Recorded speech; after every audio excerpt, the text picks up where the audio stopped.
দেখেন দুপুরবেলা ওদের খাওয়ার সময় হয়েছে, ওরা আসছে, আমি বাঁশি বাজাইছি, ওরা চলে আসছে। আর বাঁশি বাজানোর ভিডিও লাগলে পরে অবশ্যই জানাবেন। কিন্তু এখানে বাকি এই কবুতর আসছে হলো 7 পিসের ভিতর 6 পিস আসছে। তার মানে 1 পিস কবুতর কট খাইছে। আর কট যে কবুতরটা খাইছে আমি সিরিয়াল নাম্বারটা বলে দিচ্ছি, 61 নম্বর কবুতর। ঠিক আছে, 61 নম্বর কবুতর মাক্সি, এই সরি সবজি, লেদার লেনা মায় সবজি। যদি কোনো ভাই বেরাদার কট দিয়ে থাকেন, যদি কোনো ভাই বেরাদার মানে যারা কবুতর পালেন তারা যদি কট দিয়ে থাকেন, তাহলে ভাই কবুতরটা আশা করি আপনি ছাইড়া দিবেন যদি আমার ভিডিও আপনার সামনে যায়। আর যদি চিলে কিংবা বাজিতে মাইরা দেয় তাহলে তো ওটা সমস্যা নাই, ওটা প্যারা নাই। কারণ এরকম কবুতর হারায় অনেক অভ্যাস আছে অনেক। ঠিক আছে, 6 পিস কবুতর আসছে। 6 পিসের ভিতরে আপনার ওই সবজি যেটা কবুতর ওইটাই আসে নাই, ওই আসে নাই। সমস্যা নাই, আল্লাহ ভরসা।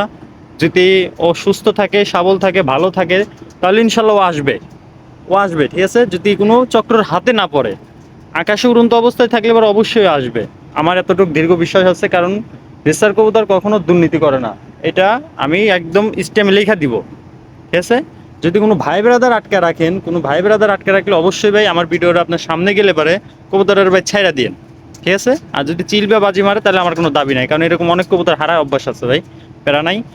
তো সবাই ভিডিওটা করে দেওয়ার উদ্দেশ্য এটাই, যদি কোনো ভাই ব্রাদারের কাছে থাকে ভাই বারবার বলতেছি ছাইড়া দেন ভাই।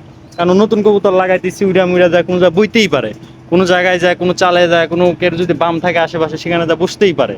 তাই বলে আটকা দেন না। ঠিক আছে, ভিডিওটা এখানেই সেমিস্টার দেওয়ার জন্য ভিডিওটা করলাম। ধন্যবাদ।